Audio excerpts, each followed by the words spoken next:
Medische wetenschappers maken steeds vaker gebruik van boeddhistische meditatietechnieken zonder het zo te noemen. Het boeddhisme is een wetenschap van de geest, met als doel het welzijn van mensen te bevorderen zonder dat ze zich tot het boeddhisme hoeven te bekeren.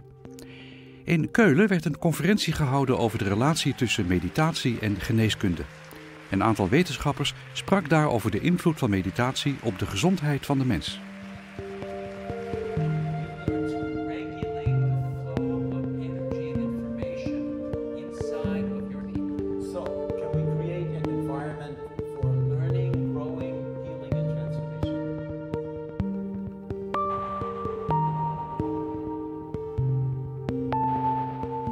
Gross level, what they say, many points are very matching with Buddhist belief or Buddhist science.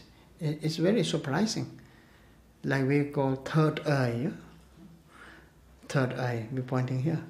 And we also talk negative energy is this side. Positive energy is this side. A Tibetan terminology we call Lej Lung. Karmic wind, wisdom wind. So, especially in tantric Vajrayanas practice and the modern science, how they explain about body and mind and brain, certain levels are very matching.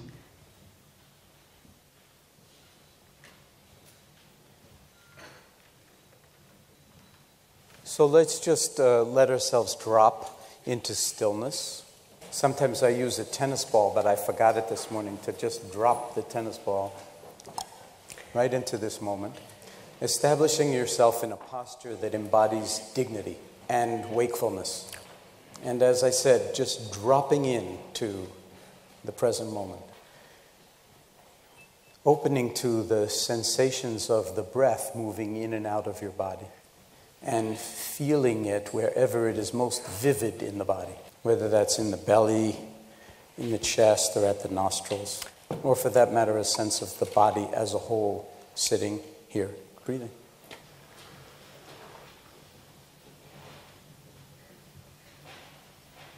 Now, as you know, I'm sure, even though we're focusing on the breath, the invitation here is to really rest in awareness of the breath. And if we were going to say what is really important, it's not so much the objects of attention, whatever they may be, but the attending itself, the gesture of awareness. Mindfulness, the way we define it, is moment-to-moment, non-judgmental awareness that's cultivated by paying attention. I am the founding director of both the Stress Reduction Clinic and the Center for Mindfulness in Medicine, Healthcare, and Society at the University of Massachusetts Medical Center. And this is relevant because the Stress Reduction Clinic, which I founded in 1979, has spread around the world in a form that we have named mindfulness-based stress reduction, and using Buddhist meditation without the Buddhism, so to speak, to bring the heart of this form of wisdom practice into mainstream medicine and healthcare.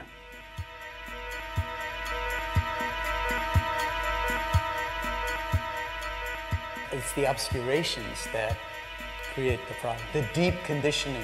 Diese tiefen The deep Konditionierungen, reactivity. die tiefe Reaktivität unseres Geistes, The afflictive emotions. die uns anspringenden Emotionen And how we don't know how to be in right relationship to them. wie wir nicht Hans Selye, the great Hungarian researcher, defines stress as the non-specific demands on the organism to adapt to any kind of change in circumstances. Well, the one thing that we can be certain of is that everything is continually changing. In other words, there's no certainty that anything's going to stay the same. That's incredibly stressful. So the more we try to keep things together, you know, the second law of thermodynamics says that things are not going to stay together all that long. The human life is not all that long. And so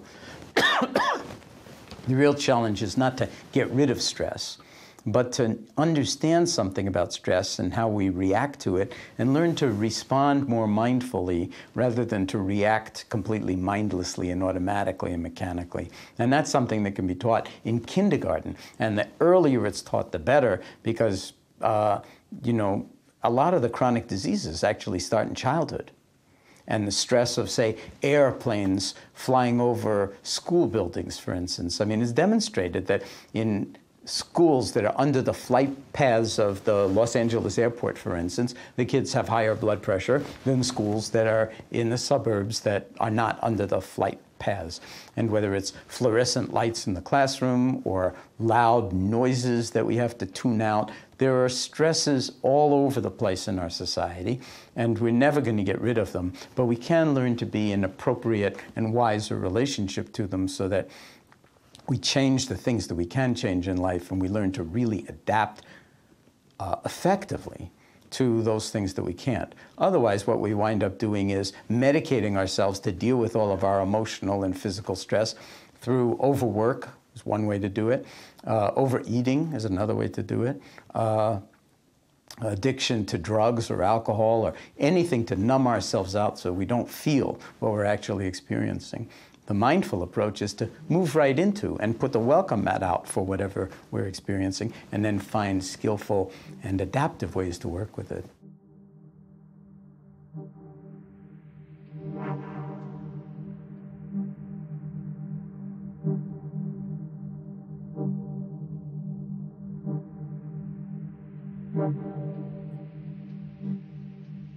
The root cause of so much stress is wanting things to be different from the way they are. Not having any peace of mind or peace of heart, because we always think that we would be happy if only everything was different. And since we don't control the whole world, then we suffer because our desires are not going to be met.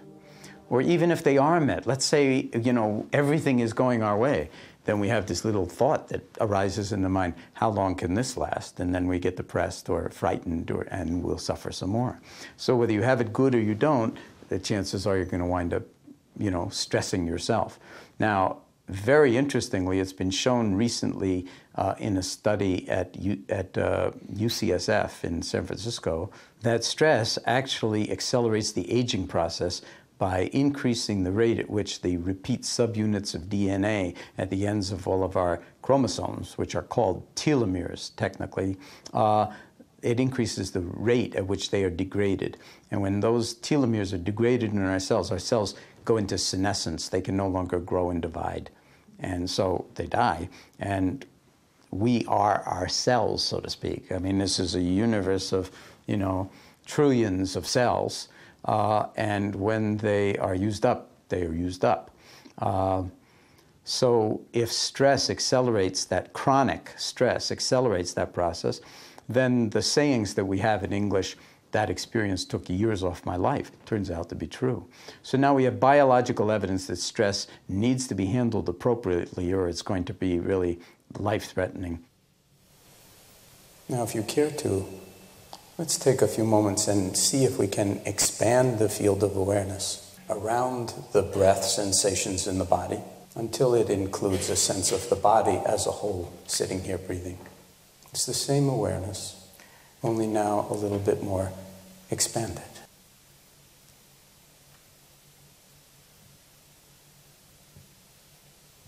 And just opening to the full spectrum of sensations within the body.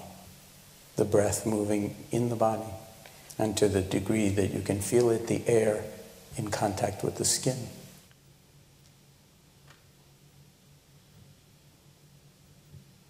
With mindfulness, you learn to become very aware of your body in what's called a body scan. And so what happens is the sensations of the body, like in your intestines and your heart, become much fuller in awareness than before practicing. We now know that the area of the brain that allows that information from the bodily sensations to enter conscious awareness in the cortex occurs through an area called the insula. And a number of studies now are suggesting that mindfulness practice grows the insula. And it's my personal experience, who knows what's going on in my insula, but my personal experience, in fact, is that bodily feelings have much more detail to them. They're sensed with a lot more clarity and richness, and in that way they're more fulfilling and sometimes more exciting, you know. It's going to be very nice. And so your body becomes more available to you. Now, the relationship between the body and intuition is fascinating. One view of intuition is that we have neural networks around the intestine and around the heart that are literally processing information in a mathematical way, that is, they're doing calculations that allow us to actually bring wisdom of intuition through these organs up through the insula and into our middle prefrontal area, this area behind the forehead, so that if we can honor those non-verbal washes of sensation, we actually can gain access to intuition. And honoring that intuition is what mindfulness really makes more possible, because now what you're doing is you're allowing the body to speak to your mind.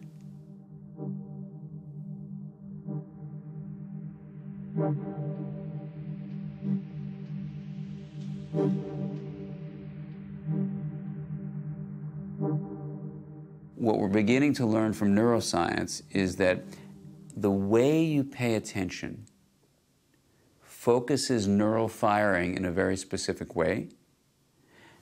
Step one. Step two is the way neurons fire gives them the opportunity to strengthen their connections. And the details are that when neurons fire, you actually activate the genetic material in one of the neurons to allow proteins to be produced to then lead to the structural shift in the brain. So in mindful awareness practice, what we believe happens is you're using your mind to focus attention in a specific way that activates specific circuits in a special pattern.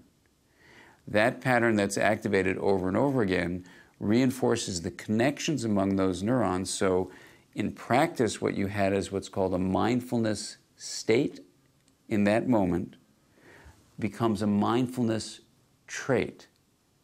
That's not just when you're doing your yoga or your Tai Chi or the mindful dishes. It's actually something that endures throughout the day and throughout your life. And when you have a mindfulness trait, what we're finding is that there seem to be structural changes in the brain.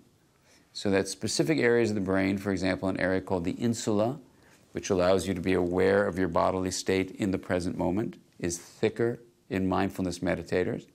And an area in the middle part of the prefrontal cortex that allows you to regulate your emotions and your attention and is very much involved in relationships is actually thicker in people who do mindfulness meditation. It's just a preliminary study, but there are a number of reasons to believe that actually this mindful awareness practice creates these structural changes in the brain, as well as certain functional ones, which have been described as a left shift. And what that means is that with mindfulness meditation practice, you actually have more of what's called an approach state. So even if something's upsetting, with the left hemisphere being more activated, you're more likely to go toward it, explore it, figure it out, not run away from it, as a right activity would have you do, is to withdraw from it.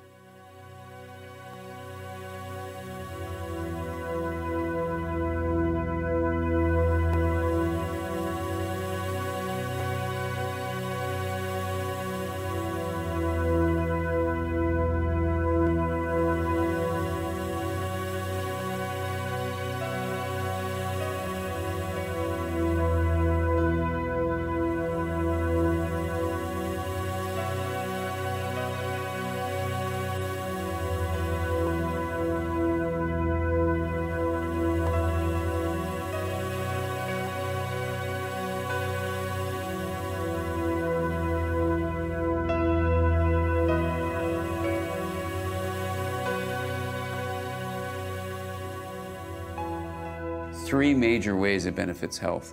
First is physiologically. We know the immune system is helped in mindful awareness practices. We know in some cases that cardiac function is improved as stress is reduced. So in all these ways, physiology is improved, the body. We also know that relationships are improved. There are some studies that suggest that empathy is enhanced, and there's some preliminary findings to suggest that our ability to read the cues of other people and therefore enhance our ability to communicate with them is actually improved. So those are reported findings on relational well-being being enhanced. Finally, there's the mind. The capacity to regulate attention, we've shown in a pilot study at UCLA, even in people with attention deficit disorder, we can enhance their capacity to regulate attention. There are some studies that suggest that preventing chronic relapse in people with depression that's repeatedly occurring is of benefit with mindfulness-based programs. Obsessive-compulsive disorder is improved with mindfulness-based interventions. Anxiety is decreased with mindfulness-based programs. Certain personality disorders, as well as the prevention of relapse of drug addiction. So in all these ways with psychiatric conditions, there's improvement. And then just in general, for the general population, a sense of well-being and meaning is enhanced, as well as the capacity to have more balanced emotions and to feel more flexible in your life. A lot of the qualities of the mind are immaterial. And in a lot of the measurements, it is again brought to material aspects in terms of bigger or larger.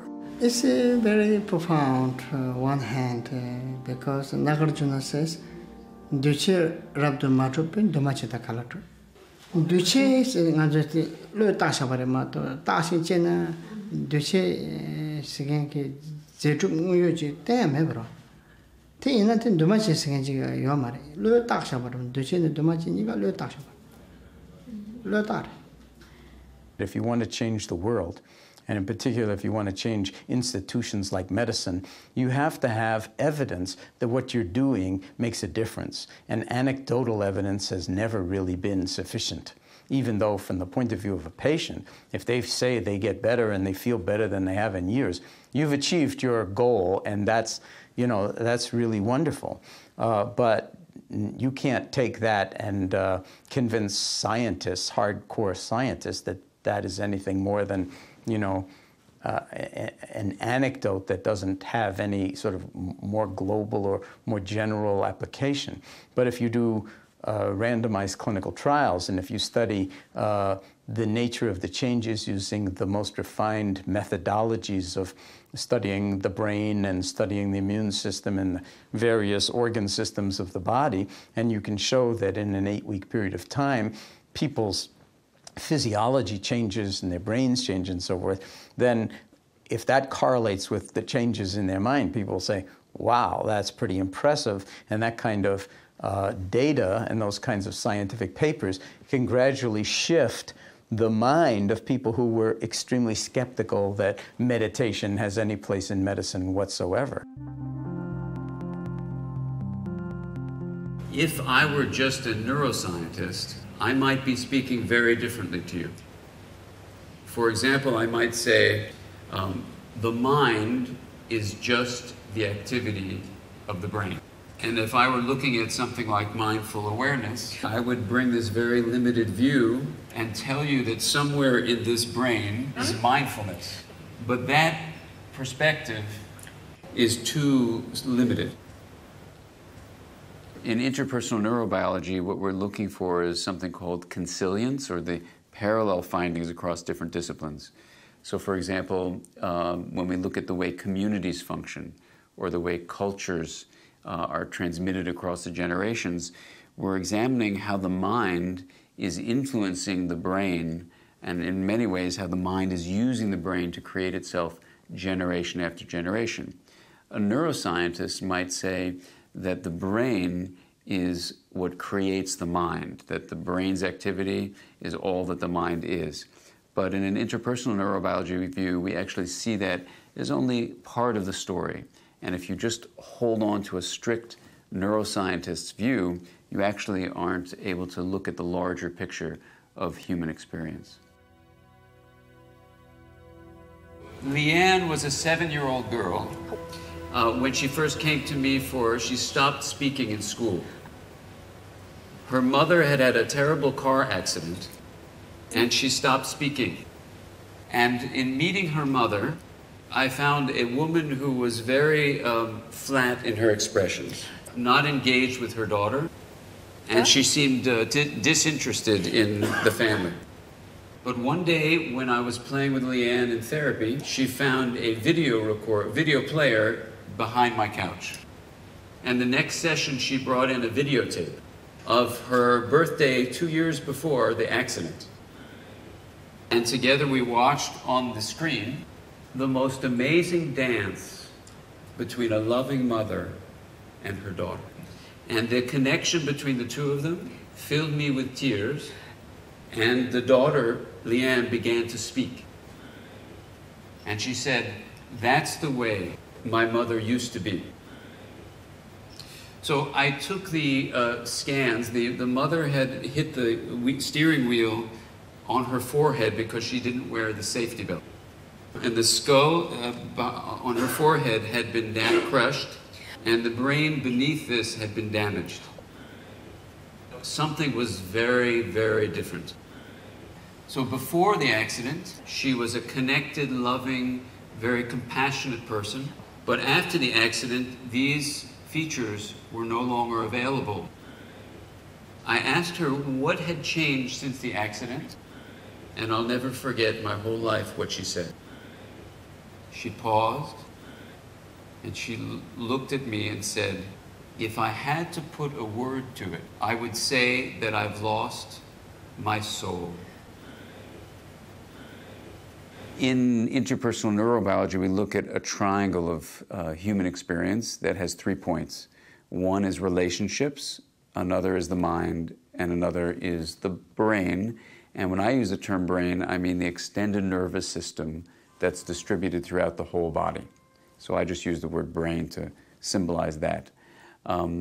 The brain, or the extended nervous system in the whole body, is made up of neurons, long cells, which have an electrical current going down them, and they release neurotransmitter at the space between them, called the synapse, and they have the transmission of energy and information through this electrical current and the patterns of firing, so that with 100 billion neurons in the part of the nervous system inside the skull, with 10,000 average connections of each neuron to the other, makes for trillions and trillions of connections.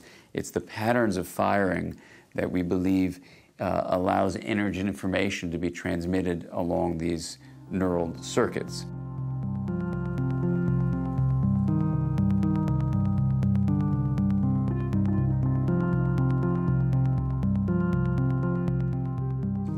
The mind, in contrast, is a way that you can say that the embodied and relational process that regulates energy and information flow occurs. And we experience this in our relationships with each other, so it's relational, and we experience it throughout the distributed nervous system in the entire body, so it's embodied. And the key thing for mind is that it's a process that regulates something, and that something that it's regulating is energy and information flow.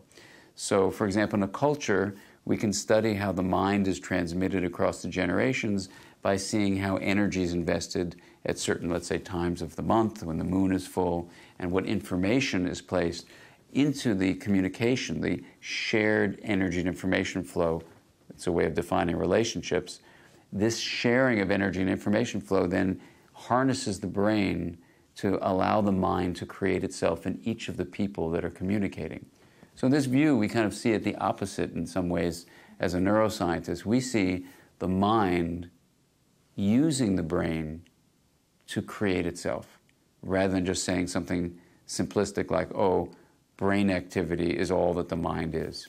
The brain is in here, sort of taken care of, held within itself, and there's a lot of evidence now that the brain is very changeable, that it's not sort of one thing that stays that way, or it just degrades over time, starting about from the age of 2, which was the universal dogma for 35 or 40 years in neuroscience is that from about the age of 2, you only lost neurons in the central nervous system and synaptic connections. Now that's been shown not to be the case, and we laid down new neurons that are functional, a process called neurogenesis and a larger sort of field of neuroplasticity, right to the day we die. And it's driven by experience, and potentially most driven by repetitive experiences and training, purposeful, intentional training. So what could be more purposeful and intentional than paying attention to aspects of life that we ordinarily ignore and never pay any attention?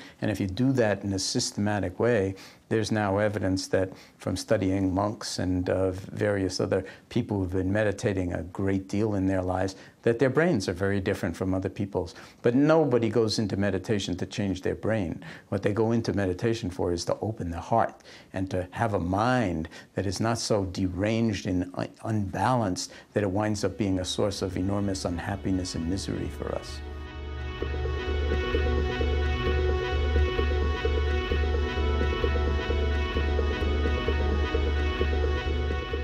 Neuroplasticity is a term used in neuroscience to refer to how experience changes the connections in the brain. You can change those connections by strengthening the synaptic connections that already exist. You can grow new synapses. Those two are called synaptogenesis. Or you can actually take the uncommitted little blobs of cells in the brain called stem cells, neural stem cells, and you can actually stimulate them to grow. So as they divide, one of them will continue to be the stem cell line. The other one can be stimulated to become an entirely mature neuron within the nervous system. So those are the ways that neuroplasticity occurs. 3 things have been proven to promote it. One is actually aerobic exercise. If you're doing aerobic exercise on a regular basis, you will have more neuroplasticity. Number 2 is novelty. Having things new in your life where you have to sort of focus on them and try things in new ways, that promotes neuroplasticity. So for all of us getting older, these are things we should include in our life, aerobic exercise and doing things in new ways. The third area that's been shown to promote neuroplasticity is attention, the focus of attention. So in mindful awareness practice, you're focusing attention in a certain way, and since it can promote morality, the question is, for the issue of ethics, how does this neuroplasticity relate to ethics? Well, I think the way it relates to it is mindful awareness practice develops the part of the brain that allows morality to be a part of one's day-to-day life. It also changes the definition of the self, and it expands it so that suddenly you're considering other people as members of what you would call me. You begin to walk around in the world with a much wider sense of identity, that you feel that the boundary of your body and time that this body will be alive no longer defines who you are. And instead, there's a sense of belonging to a much larger whole. And in terms of ethics, then, these neuroplastic changes which allow this expanded sense of identity and belonging naturally influence our ethics, so that we consider the planet. We think about what's going to happen 200 years from now. And instead of making a statement like, I don't care, I'll be dead, or let me collect as many toys as I can, instead, one thinks, I'm a part of a whole that will exist for hundreds of years. So it's my responsibility and my honor, as well as my duty, to actually take care of us.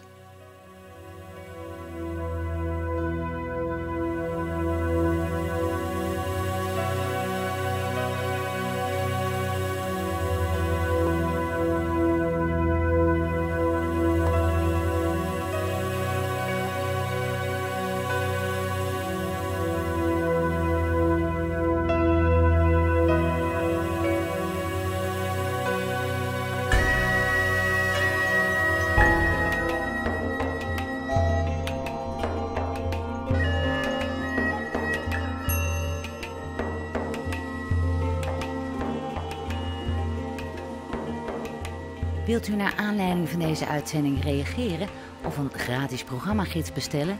Bezoek dan onze website boeddhistischeomroep.nl.